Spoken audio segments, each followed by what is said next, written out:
नमस्कार, स्वागत है आपका फायदेमंद फंड्स में और मैं हूं नीरज, आपका दोस्त। और आज हम आपकी मुलाकात एक ऐसे फंड से कराने वाले हैं जो भारत नहीं विदेश में निवेश करते हैं, यानी फॉरेन की जो बड़ी अच्छी बड़ी कंपनीज हैं जहां पे अपॉर्चुनिटीज़ है उस पर हम निवेश करेंगे। मैं बातचीत कर रहा हूँ DSP global innovation fund of fund की, और इसके ज़रिए आप दुनिया की जो दूसरे देशों की बड़ी कंपनीज हैं उसमें पैसा लगा सकते हैं, क्योंकि भारत में लगाने के तो बहुत सारे अवसर हम लोग हर हफ्ते बात करते ही रहते हैं, लेकिन इस बार हमने सोचा कि एक ऐसे फंड के बारे में बातचीत की जाए जहां पे अपॉर्चुनिटीज़ बनती हुई दिख रही होंगी, तो उसको कैसे टैप किया जाए, उसको कैसे समझा जाए।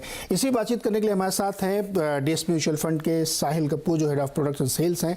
साहिल, बहुत बहुत स्वागत है आपका। हर आदमी की ख्वाहिश होती है कि वो अमेरिका में निवेश करे या बड़े देशों में जहाँ बड़ी कंपनीज हैं उनमें पैसे लगाए, लेकिन उसको बहुत जानकारी या समझ नहीं होती वहाँ के मार्केट की, वहाँ क्या चल रहा है। तो उसका एक ज़रिया, एक तरीका होता है आप लोगों के ज़रिए वो उस पर पैसे लगाए। तो ये जो global innovation fund of fund है, ये क्या, पहले तो यही बताइए, इसके बाद में फिर मार्केट की तरफ चलूँ। जी, so global innovation, DSP global innovation fund जो है ये टेक्नोलॉजी शेयर्स में इन्वेस्ट करता है ग्लोबली, और ज्यादातर ये कंपनीज जो है टेक्नोलॉजी कंपनीज हैं और डिफरेंट मार्केट कैपिटलाइजेशन की है। जो ओवरऑल फंड का कंस्ट्रक्ट है दैट इज टू फोल्ड। उसमें क्या है कि तकरीबन 55% ऑफ द फंड जो है वो पैसिव इंडेक्स के अंदर इन्वेस्टिंग करता है और तकरीबन 45% ऑफ द फंड जो है वो एक्टिव स्ट्रेटजीज में इन्वेस्ट कर रहा है। तो ये कॉम्बिनेशन है दो डिफरेंट टाइप की स्ट्रेटजीज का, और ये कॉम्बिनेशन इसलिए बनाया गया है क्योंकि अगर आप ट्रेडिशनल टेक्नोलॉजी इन्वेस्टमेंट देखेंगे ग्लोबली, वो बहुत कॉन्सेंट्रेटेड है। अगर आप नैस्डैक इंडेक्स देखेंगे, तकरीबन जो टॉप 10 स्टॉक्स हैं उनका वेटेज 40-45% के आसपास है। तो जो फैंग है या बड़ी कंपनीज हैं, पूरा का पूरा एक्सपोजर उसमें चला जाता है। तो हमें लगता है कि there are lot of opportunity जो इन बड़े स्टॉक्स के बाहर भी है टेक्नोलॉजी में, इसलिए ऐसा कंस्ट्रक्ट बनाया गया जिसके अंदर पैसिव और एक्टिव इन्वेस्टिंग दोनों का लाभ मिल सके। तो ओवरऑल ये फंड जो है इन सेक्टर को ट्रैक करता है। जो ये सेक्टर जो है दुनिया में one of the best sector है in terms of its fundamentals, in terms of its earnings growth. तो ये एक बड़ी अपॉर्चुनिटी को कैटर करता है।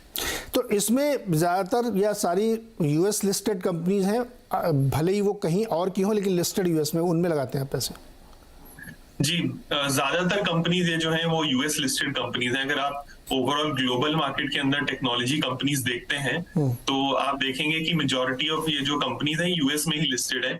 अगर आप जस्ट एक ओवरव्यू भी लें, जो हम प्रोडक्ट्स यूज करते हैं, सर्विसेज यूज करते हैं, आप देखेंगे इसमें बहुत कम यूरोपियन या अदर देशों की कंट्रीज हैं। लेकिन हाँ, ये फंड दूसरी कंट्रीज में भी इन्वेस्ट करता है। ऐसा नहीं है कि ये कॉन्सेंट्रेटेड है सिर्फ यूएस में, बट बिकॉज डिजाइन ऐसा है कि सारी बड़ी कंपनीज और प्रॉफिटेबल कंपनीज जो है वो यूएस में लिस्टेड है, इसलिए इसका जो रुझान है वो यूएस की तरफ है। ओके, इसका रुझान उसकी तरफ है और तकरीबन साल भर हो चुके हैं आपके फंड के।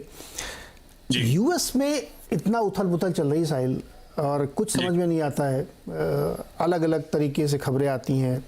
इंटरेस्ट रेट का चैलेंज है, इन्फ्लेशन का चैलेंज है, आईटी कंपनीज वहाँ की अपने हाई से 70-80% तक करेक्ट हुई, फिर वहाँ से ऊपर उन्होंने राइज किया, still they are underperforming by 40-50%। ऐसे में जो निवेशक हमारा आपके इस फंड में पैसे लगाना चाहता है, उसको आप बताइए कि यूएस की क्या स्थिति मार्केट की वहाँ पे। जी, देखिए बहुत इंपॉर्टेंट है ये समझना कि लास्ट एक साल में क्या हुआ है। आप देखेंगे जो नैस्डैक इंडेक्स है, जो टेक्नोलॉजी का बैरोमीटर है, वो तकरीबन 30-35% गिर गया था अपने टॉप से। और जैसे आपने बोला, बहुत छोटे और जो मिड एंड स्मॉल कैप जिसको बोलते हैं, बहुत सारे ऐसे शेयर हैं जो 80-90% भी डाउन है। लेकिन इसी पीरियड के अंदर आप देखेंगे कि ये जो ग्लोबल इनोवेशन फंड की स्ट्रैटेजी है, हमारे जो निवेशक हैं इसमें काफी एसआईपी रूट के थ्रू आए हैं। तो अगर आपने सिस्टमैटिकली इस पीरियड में इन्वेस्ट किया है, आपके यूएस स्टिल अबव वाटर, आपके रिटर्न्स बन रहे हैं। और ये क्यों बन रहे हैं? क्योंकि वोलेटिलिटी ने आपके फेवर में काम किया है। लेकिन आपका जो क्वेश्चन है कि ये इतनी उथल पुथल के बीच में टेक्नोलॉजी को कैसे देखना चाहिए, तो इसके लिए एक सबसे बड़ा इंपॉर्टेंट लॉन्ग टर्म ट्रेंड मैं आपको बताऊंगा।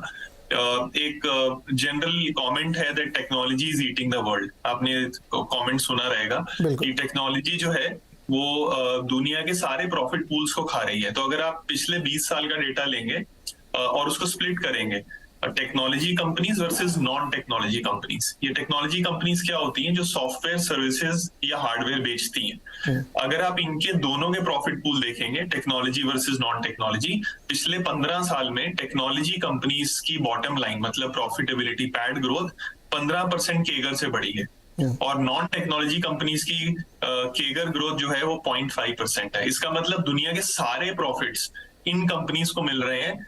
बाकी जो कंपनीज हैं, चाहे वो ऑटो में हो, ऑयल एंड गैस में हो, वो क्या कर रही हैं? अपने आप को टेक्नोलॉजिकली अपग्रेड करने के लिए इनकी सर्विसेज खरीद रही हैं। तो ये जो टेक्नोलॉजी का लॉन्ग टर्म ट्रेंड है, इसमें कोई ब्रेक नहीं आया है। अगर हम इसको अभी भी ड्रॉ करेंगे कि क्या अगले 5 से 10 साल तक ये ट्रेंड मेंटेन रह सकता है, तो हमें लगता है ये ट्रेंड का लॉन्ग टर्म जो सस्टेनेबिलिटी है वो अभी भी बरकरार है, उसमें कोई चेंज नहीं आया है। लेकिन लास्ट 1 साल में उथल पुथल क्यों हुई? ये जो स्टॉक्स हैं बहुत महंगे हो गए थे। अगर आप देखेंगे, जस्ट नैस्डैक को मेजर करेंगे, जो कोविड से पहले नैस्डैक की वैल्यूएशन मल्टीपल कुछ 18-20 पी मल्टीपल पे चल रहा था और कोविड के दौरान जब ये करेक्शन आने से पहले ये मल्टीपल 37 चला गया था, जो कि ऑल टाइम हाई है। इससे महंगा शायद ये 2000 में हुआ होगा एक बार। तो ये इतने हाई मल्टीपल्स की वजह से लास्ट 1 साल में धीरे धीरे मल्टीपल कम हो रहे हैं, इंटरेस्ट रेट बढ़ने की वजह से, और ये शेयर्स बहुत महंगे थे इसकी वजह से। लेकिन जो अंडरलाइंग लॉन्ग टर्म ट्रेंड है अर्निंग्स ग्रोथ का, मुझे लगता है वो कहीं नहीं गया है। तो ये सेक्टर को आप नजरअंदाज नहीं कर सकते, लेकिन you will have to be more strategic. आपको ध्यान से निवेश करना पड़ेगा, ये सोचना पड़ेगा कि मुझे कहाँ एंट्री लेनी है और किस तरह से इन्वेस्ट करना है। साहिल, मैं मार्केट पे थोड़ा और समझना चाहता हूँ, लेकिन उससे पहले एक चीज़, चूंकि आप फंड ऑफ फंड है, आपने भी किसी वहाँ के फंड में लगा रखा है, तो आप इसको, आपके हाथ में क्या है, आप कैसे प्ले कर सकते हैं इसको? आप तो खुद ही किसी फंड में पैसे लगा रहे हैं। जी, ये बहुत अच्छा सवाल है। देखिए, अब जब अगर आप एक ग्लोबल फंड को देखते हैं जो फंड ऑफ फंड है, तो उसमें एज यू सेड की जो मैनेजर है उसके पास बहुत कम चॉइसेस रहती हैं, क्योंकि वो at the end of the day portfolio control नहीं कर सकता। इसके अंदर हमने क्या किया है, जो हमारा कंस्ट्रक्ट है उससे वो जो डिजाइन है, फंड का डिजाइन, वो इसका ध्यान रखता है। वो कैसे रखता है मैं आपको एक्सप्लेन करता हूँ। देखिए, जैसे मैंने आपको बताया 55% जो है हमारे पास पैसिव फंड्स हैं जो इंडेक्स को ट्रैक करते हैं। अभी इंडेक्स में हमने डायरेक्टली नैस्डैक को नहीं खरीद लिया। नैस्डैक एक छोटा पोर्शन है, दूसरा एक पोर्शन है जो है SOX, सेमीकंडक्टर इंडेक्स। जो सेमीकंडक्टर है वो अपने आप में एक बहुत बड़ी थीम है। तो जो सेमीकंडक्टर इंडेक्स है उसका एक्सपोजर इसके अंदर 22% है। और जो एक्टिव मैनेजर्स हैं उसमें हमने क्या किया, एक एक्टिव मैनेजर है जिनका नाम है blue box global technology fund. ये एक ऐसा फंड है जो एक फंड मैनेजर है विलियम डी गेल, वो इसको मैनेज करते हैं। वो पिछले 20 साल में से मल्टीपल ईयर्स तक दुनिया के नंबर 1 फंड मैनेजर रहे हैं टेक्नोलॉजी में। आप उनको टेक्नोलॉजी का वैल्यू इन्वेस्टर बोल सकते हैं। वो अनप्रॉफिटेबल कंपनीज नहीं खरीदते हैं, हाईली प्रॉफिटेबल कंपनीज खरीदते हैं, और उनका भी रुझान सेमीकंडक्टर और इक्विपमेंट मैन्युफैक्चरर्स पे रहता है। और चौथा जो फंड है वो small and mid cap companies में निवेश करता है। वो एक ब्लैक रॉक का फंड है, नेक्स्ट जनरेशन फंड, और उसका एंडेवर ये रहता है कि वो ये चाहता है ऐसी कंपनीज में निवेश करे जो कि फ्यूचर में लार्ज कैप बन सकती हैं। तो ये जो 4 स्ट्रेटजीज हैं, ये चारों कॉम्प्लीमेंट्री हैं। जब आप इनमें इन्वेस्ट करते हैं तो आपका एक्सपोजर कुछ ऐसा निकल के आता है कि आप फैंग स्टॉक्स में कॉन्सेंट्रेटेड नहीं रहते। आप 3 तरह की कंपनी में इन्वेस्ट हो जाते हैं, जिनको हम बोलते हैं डोमिनेटर, जो कि बड़ी कंपनीज हैं जिनका नाम हम सब जानते हैं, एप्पल, माइक्रोसॉफ्ट, अल्फाबेट। दूसरी एनेबलर्स, ऐसी कंपनी जो इन कंपनीज को एनेबल करती हैं। और तीसरी डिसरप्टर, जो न्यू इन्वेंशंस कर रही हैं। तो ये जो डिजाइन है वो इस फंड को कंट्रोल करता है कि कैसी परफॉर्मेंस हमें देखने को मिलेगी। ओके, इंटरेस्टिंग है। तो अभी अगर हम इसको ब्रेकअप में डालें तो 30% आपका वेटेज होगा पैसिव में और 70% एक्टिव में, राइट सर? नहीं, इस समय जो हमारा वेटेज है 55% जो है वो पैसिव में है और 45% जो है वो एक्टिव फंड्स में। अच्छा, ये कितनी जल्दी आप लोग चेंज करते हैं? नहीं, ये बहुत ग्रेजुअल प्रोसेस है। जब हमने NFO लॉन्च किया था, आपको याद होगा, उस समय एक्टिव स्ट्रेटजीज को ऐड करना पॉसिबल नहीं था due to overseas investment limits. Gradually धीरे धीरे फंड लेवल पे जो लिमिट्स हमारे पास अवेलेबल थी हमने बिल्डअप किया है और एक्टिव स्ट्रेटजीज को 45 लेके आए हैं। फॉर द टाइम बीइंग ये स्प्लिट जो है तकरीबन 50 की तरफ जाएगा और it will stay there. And gradually हम चाहते हैं कि जब जब मार्केट गिरे या सस्ता हो, हम अपने एक्टिव वेट्स बढ़ाएं, क्योंकि जो हमारे एक्टिव मैनेजर्स हैं they buy value companies, they buy good quality companies, तो धीरे धीरे उसके वेट ऊपर जाते जाएंगे। तो आप ये समझ सकते हैं कि 50-50 स्प्लिट रहेगा रफली कुछ समय तक, but gradually over the years हम जो है 2/3 और 1/3 पे in favour of active funds वहां पे मूव होना चाहते हैं। साहिल, आपने सेमीकंडक्टर की बात की। इस जी। वक्त आपका जो एक्सपोजर है थ्रू फंड वो सेमीकंडक्टर सेक्टर में कितना है? देखिए, अगर आप सिर्फ एसओएक्स देखेंगे जो प्योरली सेमीकंडक्टर है वो तकरीबन 22% एक्सपोजर है, आप 20 से 22% के बीच में। और जो हमारा एक blue box global technology fund है जो कि अगेन बहुत टिल्टेड है सेमीकंडक्टर और इक्विपमेंट के बीच में, उस फंड के अंदर ही 40% एक्सपोजर है। तो उसका जो एक्सपोजर है हमारे पास 30 है, तो 30 to 40% मतलब 12% हमें वहां से भी आ रहा है। तो सेमीकंडक्टर एज अ थीम तकरीबन 1/3 ऑफ द पोर्टफोलियो है, गिव और टेक। तकरीबन यू कैन से, अगर एग्जैक्ट नंबर देखेंगे, तकरीबन 35%। अब यहाँ पे थोड़ा सा ट्रिक है। देखिए, 35% आपका सेमीकंडक्टर में है और सेमीकंडक्टर इस समय हाईली अंडर परफॉर्मर है, रॉक बॉटम प्राइस में है, इन्वेंट्री इतनी बिल्ड करी। आप इवन देखिए कि वॉरेन बफेट ने टीएसएमसी में अपनी स्टेक काट दी, अभी 2 दिन पहले खबर आई, लास्ट क्वार्टर उन्होंने सब बेच दिया और वो कन्वेंशनल एनर्जी की तरफ चले गए या दूसरी कंपनी। सेमीकंडक्टर एक ऐसे दौर से गुजरा, जब कोविड आया था तो सेमीकंडक्टर में बहुत बूम थी, इतनी थी कि शॉर्ट सप्लाई हो गई, तो बहुत सारे कैपेसिटी एक्सपेंशंस हुए और यूएस में बाकायदा एक पॉलिसी बना के एनकरेज किया गया कि चाइना और ताइवान की डिपेंडेंसी कम हो, अपने देश में आप सेमीकंडक्टर बनाइए, और उसकी वजह से ओवर सप्लाई हो रही है अभी। तो ये जो 35% आपका है, ये आपको लगता है कि अंडर परफॉर्म करेगा? देखिए नीरज जी, बहुत ही बढ़िया सवाल पूछा और ऐसे सवाल बड़े कम मिलते हैं हमें आंसर करने के लिए, तो थैंक यू फॉर दैट। मैं आपको इसका एग्जांपल दूंगा। देखिए, सेमीकंडक्टर जो है ना, वो अपने आप में एक बड़ा डिफरेंट सेक्टर है। जब आप टेक्नोलॉजी की बात करते हैं तो उसमें क्या है, 3 दौर है। पहला, जहां पे सॉफ्टवेयर बिकता है, ठीक है। दूसरा, जहां पे सर्विसेज बिकती हैं, तो सर्विसेज वाले जो है वो सॉफ्टवेयर वाले को हेल्प करते हैं। और तीसरा है जहां पे हार्डवेयर बिकता है ना। तो हार्डवेयर जो है वो तीनों में लगता है, तीनों जगह पे। हार्डवेयर वाली कंपनीज को भी हार्डवेयर चाहिए, सॉफ्टवेयर को भी और सर्विसेज को भी। अभी एक चौथा एलिमेंट है जिसको बोलते हैं इक्विपमेंट मैन्युफैक्चरर। ये ऐसी कंपनीज हैं जो हार्डवेयर को इक्विपमेंट बनाती हैं। जैसे मैं एक एग्जांपल देता हूँ आपको, एक कंपनी है एएसएमएल। एएसएमएल जो है वो अल्ट्रा वायलेट रेज के थ्रू, ईयूवी जिसको बोलते हैं, वो चिप्स डिजाइन करने में हेल्प करती है और उसके पास उसका 100% मार्केट शेयर है। ऐसी कोई दूसरी कंपनी है जो उसकी तरह काम कर सकती है। टीएसएमसी जो है उसके पास तकरीबन 50% फाउंड्री बिजनेस का मार्केट शेयर है। तो अगर आप, जो मैंने 3 आपको सेगमेंट्स बताए, अगर आप इसमें अंदर जाते जाएंगे, सेगमेंट्स में डीपर जाते जाएंगे, तो कुछ ऐसी कंपनी है जो जिनके बहुत बड़े मोट हैं, लॉन्ग टर्म इनका कंपटीशन नहीं है, और तीसरा, इनके मार्जिन्स बहुत स्टेबल है। तो जो बिजनेस साइकिल की आपने बात की, जो अप एंड डाउन होती रहती है because of demand and supply, वो एक रीजन है। लेकिन जब ये कंपनी सस्ती हो जाती हैं, जैसे अगर मैं आपको बताऊं, सेमीकंडक्टर इंडेक्स जो है, एसओएक्स, जो हमारा एक ईटीएफ जिसके थ्रू हम इन्वेस्ट कर रहे हैं, वो अक्टूबर 2022 में 15 ईयर लो वैल्यूएशन पे ट्रेड कर रहा था। तो it is a matter of time कि कभी ये वैल्यूएशन इंप्रूव हो, क्योंकि जैसे मैंने आपको शुरुआत में बताया, जो लॉन्ग टर्म ट्रेंड है 15% बॉटम लाइन ग्रोथ का, वो अभी तक नहीं हिला है। तो इसीलिए हमें लगता है कि अगर आप, जो हमने जब एनएफओ किया था, हमने इसको बोला था सिप का एनएफओ।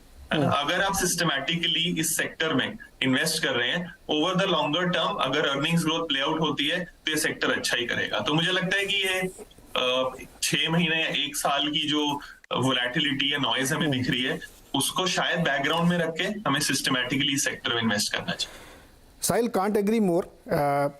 एएसएमसी के बारे में या एएसएमएल के बारे में मैंने पढ़ भी रखा है और इस सेक्टर में बड़ी बड़ी दिलचस्पी है, तो मैंने इसको काफ़ी डीपली पढ़ा। तो आप जो कह रहे हैं बहुत सही बात है। तो आपने शुरुआत में 3 चीज़ें कही थी कि एक होता है डोमिनेटर, एक होता है एनेबलर, तीसरा होता है डिसरप्टर। इसमें एक और आता है पॉलिसी डिसरप्टर, जहाँ पे गवर्नमेंट आके इंटरवीन करती है। वो एक और डिसरप्शन जो मैं देख रहा हूँ कि हर देश में हो रहा है, खास तौर पे सेमीकंडक्टर को लेकर के। उसको कैसे डिस्काउंटिंग देते हैं आप लोग? देखिए, वो हमारे कंट्रोल में बहुत कम है। जैसे आप जानते हैं, जो पॉलिसी चेंजेस होते हैं उसको इन्वेस्टमेंट के थ्रू कंट्रोल करना पॉसिबल नहीं है, तो आप उसको सिस्टमिक रिस्क की तरह ले सकते हैं। लेकिन हमारा आइडिया क्या है कि जो फंड है उसका एक्सपोजर उन कंपनीज में होना चाहिए जिनका डिसरप्ट होना बहुत मुश्किल है। दूसरा, मैं आपको बताऊंगा, जो सेमीकंडक्टर एज अ यूनिवर्स है, क्योंकि हम उसको डिस्कस कर रहे हैं, वो यूनिवर्स किसी एक कंट्री में नहीं बैठा हुआ। जैसे आप और मैं जानते हैं कि इंडिया जो है वो सेमीकंडक्टर प्रोडक्शन में बहुत पीछे है। हम कुछ ज्यादा चिप्स नहीं बनाते, बिल्कुल भी नहीं बनाते हैं। लेकिन आप ये देखेंगे कि जो फैबलेस मैन्युफैक्चरर हैं, जो ये चिप को डिजाइन करते हैं, उसके some of the smartest people are sitting in Pune. है ना। तो कहीं ना कहीं हम भी उसमें मिले हुए हैं, हमारा भी एक चेन के अंदर हाथ है, सप्लाई चेन के अंदर। तो ऐसी बहुत सारी कंट्रीज हैं, जैसे ताइवान है, जापान है, यूनाइटेड स्टेट्स है, इजराइल है, ये सारी कंपनी जो है मिल के ये प्रोसेस बनाती है। और क्योंकि हमने ASML कंपनी का नाम लिया, तो मैं आपको एक छोटा सा ट्रिविया बताता हूँ। वो कंपनी के पास 226 कंपनीज का सप्लाई चेन है, जिसकी वजह से वो अपने प्रोडक्ट बना पाता है। जैसे अगर वो कार्ल जीस के लेंस नहीं लेगा, तो वो अपने चिपसेट मैन्युफैक्चर करने की इक्विपमेंट नहीं बना पाएगा। तो इन सबको मैनेज करना जो है वो अपने आप में एक बहुत बड़ा टास्क है। और पॉलिसी इंटरवेंशन अगर आती भी है, तो इतनी बड़ी सप्लाई चेन को जल्दी से चेंज करना बहुत मुश्किल है। तो मुझे लगता है कि ये सेक्टर के अंदर सप्लाई चेन बहुत स्ट्रांग है, और जिसकी वजह से it has a long run पे। और मेरा यूजुअली ये कमेंट रहा है कि पहले हम बोलते थे data is the new oil, मेरे ख्याल से chip is the new oil. तो इसलिए इसका जो यूजफुलनेस है वो कभी अभी जल्दी खत्म नहीं होने। यहाँ पे एक छोटा सा ब्रेक लेंगे, और ब्रेक से जब वापस आएंगे तो ये जानने की कोशिश करेंगे कि एक मुश्त पैसा लगा दें या थोड़ा थोड़ा करके लगाएं, क्योंकि वोलेटिलिटी हो सकता है। एक बार फिर से स्वागत है आपका फायदेमंद फंड्स के इस खास पेशकश में, जहाँ पे हम एक फंड ऑफ फंड की बात कर रहे हैं, DSP इनोवेशन फंड की, जो ग्लोबल मार्केट में पैसे लगाते हैं और हाई प्रोबेबिलिटी वाली जो टेक्नोलॉजी कंपनीज हैं उनमें निवेश करते हैं। क्या बेनिफिट आप इसका ले सकते हैं, कैसे इस वोलेटिलिटी को ट्रेड कर सकते हैं, इस पर बातचीत करेंगे। जो कंपनीज हैं आपके पोर्टफोलियो में, दर्शकों के लिए बता दूं, आप तो जानते ही होंगे कि बहुत सारे इनोवेशंस जहाँ पे हो रहे हैं, इसका नाम भी इनोवेशन फंड है, लीड वही कंपनीज करती हैं दुनिया, राज उन्हीं का होता है जो कंपनी इनोवेशन करती है, जिसके R&D बहुत स्ट्रांग होते हैं। जैसे एक छोटा सा एग्जांपल दूं, एप्पल की एक वॉच आने वाली है जो आपकी डायबिटीज़ को ट्रैक करेगी 24/7, अगर आप घड़ी बांधे हुए हैं तो। वो नियर परफेक्शन पे है, जिस दिन वो लॉन्च होगी $multi-billion की अपॉर्चुनिटी होगी, और फॉर्चुनेटली या अनफॉर्चुनेटली जिसको भी दिक्कत होगी उसको वो घड़ी शायद पहननी पड़े ज़्यादा अच्छे के लिए। तो अब एप्पल के लिए एक बहुत बड़ी अपॉर्चुनिटी खुल रही है, और वो इस फंड के ज़रिए आप ट्रैक कर सकते हैं। साहिल, ये बताइए कि अगर मान लीजिए इस फंड में कोई लमसम पैसे लगाए तो ज़्यादा फायदा है, या अभी SIP आपको लगता है? देखिए, हमें लगता है कि ये सेक्टर वॉलेटाइल है, और जैसे हमने शुरुआत में बात की, यूएस की इकोनॉमी के अंदर भी अभी काफी उतार चढ़ाव आने के चांसेस हैं। रिसेशन होगा या नहीं होगा, इसको लेके बहुत बहस चल रही है अभी भी। हमें लगता है कि एक स्लो डाउन जो है यूएस इकोनॉमी में आ सकता है। लगातार 4.5-5% का इंटरेस्ट रेट इकोनॉमी जनरली बर्दाश्त नहीं कर पाती। अगर ऐसा होता है तो टेक्नोलॉजी शेयर्स में भी वोलेटिलिटी आएगी। तो मुझे लगता है systematic investment plan, SIP route, dollar cost averaging वो बेस्ट तरीका है इसमें इन्वेस्ट करने का, क्योंकि आप लॉन्ग टर्म पिक्चर देख रहे हैं। तो मुझे लगता है लमसम एक सब स्टैंडर्ड या सब ऑप्टिमल वे होगा इस सेक्टर को खेलने का। तो सिप जो है वो हमारी रिकमेंडेड स्ट्रेटजी है, और हम काफी खुश हैं कि मोस्ट ऑफ द इन्वेस्टर जो हमारे फंड में वो इस रूट को फॉलो भी कर रहे हैं। निकले नहीं कोई पिछले 1 साल में, ऐसा नहीं दिखा ना कि लोग। सो नीरज जी, ये सरप्राइजिंग डेटा है कि जो ऑलमोस्ट ऑल 99.1% इन्वेस्टर है स्टेड थ्रू देयर सिप। तो हमने कोई भी सिर्फ ज्यादा कुछ सिप कैंसिलेशन नहीं देखी है, may be at the margins. Okay, अच्छा एक सवाल ये बताइए कि जैसे यूएस में आप लोगों की बातचीत तो होती होगी, क्योंकि आपने वहाँ के फंड पैसे लगाए, तो वहाँ के इन्वेस्टर से, लोगों से, एनालिस्ट से, क्या लगता है वहाँ का मार्केट कब स्टेबल होगा? बहुत अनसर्टेनिटी, मतलब वहाँ पे फेड को भी नहीं पता, उसके भी गवर्नर अलग अलग बातें करते रहते हैं। तो आप लोगों को क्या सेंस क्या लग रहा है, साल, महीने, 1.5 साल, 6 महीने, कब ये स्टेबल हो जाएगा? ना कम से कम गिरे चढ़े नहीं तो कम से कम स्टेबल तो हो। देखिए, जो अभी करंट आउटलुक है, जो हम अपने मैनेजर से बात करें, उनका आउटलुक ये है कि अगले 6 महीने से 1 साल में और ग्राइंडिंग कंसोलिडेशन मूव हो सकता है। मतलब एक ब्रॉड रेंज में मार्केट ऊपर नीचे जा सकता है, जिसमें करेक्शंस आने के अच्छे चांसेस हैं। एक और आपको डेटा पॉइंट बताता हूं मैं, जो कि बहुत अच्छा है और हम कुछ रिपोर्ट्स में भी मेंशन कर रहे हैं। अगर आप पिछले 100 साल का डेटा देखेंगे और S&P 500 को लेंगे, यूएस का मार्केट, तो ऐसे केवल 4 इंस्टेंस हैं, केवल 4 100 साल में, जहां पे मार्केट लगातार 2 या उससे ज्यादा साल से गिरा है ना, ईयर ऑन ईयर। तो 2022 में बाजार नेगेटिव था यूएस का, तो अगर ये 2023 में भी नेगेटिव होता है तो ये 5वां इंस्टेंस होगा पिछले 100 साल में। इसका मतलब हम कहीं ना कहीं एक्सट्रीम्स के आसपास हैं अगर आप ईयर ऑन ईयर चेंज देखेंगे, लेकिन इस साल बाजार अभी भी पॉजिटिव है। तो लॉन्ग कंसोलिडेशन को रूल आउट नहीं करना चाहिए जहां पे अंदर करेक्शन आएगा। स्टार्टिंग वैल्यूएशन 22 में बहुत ज्यादा थे, तो 1-2 साल लगते हैं इस वैल्यूएशन को नॉर्मलाइज होने में, अर्निंग्स को नॉर्मलाइज होने में। तो मोस्टली एक्सपेक्टेशन यही है कि अगले 6 महीने में you will be in a consolidation phase. तो अभी तो NAV ने सारा डिस्काउंट ले लिया होगा जितना ऊपर नीचे हुआ है मार्केट में, तो एक बेटर टाइमिंग भी है, क्योंकि वहाँ के मार्केट ठंडे है, और SIP के जरिए आप करेंगे तो आपका average cost of acquisition NAV की और नीचे आएगी। अच्छा साहिल, एक जनरली लोग पूछते हैं इसमें कोई टैक्स इम्प्लीकेशन अलग से तो नहीं है ना?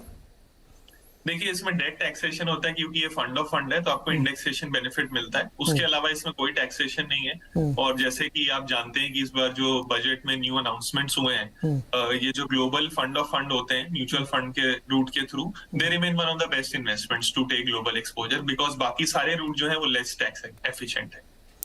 ओके, तो अगर आप दुनिया के बड़ी कंपनीज में, इनोवेशन वाली कंपनीज में और लीडिंग कंपनीज में बेट करना चाहते हैं और आपको लगता है कि वहाँ की ग्रोथ के आप पार्टिसिपेंट बने, मतलब वर्ल्ड ग्रोथ की पार्टिसिपेशन करें, तो आपके लिए एक बेहतर फंड हो सकता है, क्योंकि इसमें उन कंपनियों को शामिल किया जाता है जो वर्ल्ड को लीड करती हैं टेक्नोलॉजी के मामले में, इनोवेशन के मामले में और कमाई के भी मामले में। क्योंकि एप्पल की बैलेंस शीट आप देखेंगे तो आप चौंक जाएंगे कि इतनी बड़ी बैलेंस शीट हो सकती है क्या? किसी देश की, दो चार देशों की जीडीपी नहीं होगी उतनी। तो उसका फ़ायदा आप इसके ज़रिए उठा सकते हो। साहिल ने बहुत ही इंटरेस्टिंग तरीके से हम लोगों को ये समझाया कि कैसे ग्लोबल मार्केट में आप अपनी पार्टिसिपेशन ले सकते हैं और आप अपने लिए एक अच्छा फंड ले सकते हैं जिससे आपकी वेल्थ क्रिएट हो, लेकिन लॉन्ग टर्म में और बेटर स्ट्रेटजी। इसलिए मैंने बड़ा ब्लंट क्वेश्चन पूछा था कि एसआईपी लगाएं या लमसम करें लोग, तो आपने कहा एसआईपी करिए, क्योंकि अभी वोलेटिलिटी रहेगी तो आपकी कॉस्ट और नीचे आ सकती है। बहुत बहुत शुक्रिया साहिल हमारे साथ जुड़ने के लिए और बहुत ही इंटरेस्टिंग बात करने के लिए। बहुत मज़ा आया आपसे बात करके। उम्मीद करते हैं कि आप हमारे दर्शकों ने और पोटेंशियल निवेशकों ने अच्छे से समझा होगा और उनको अगर इस ग्रोथ में पार्टिसिपेट करना है तो वो डीएसपी के इस फंड के बारे में ज़रूर सोचेंगे। बहुत बहुत शुक्रिया साहिल हमारे साथ जुड़ने के लिए।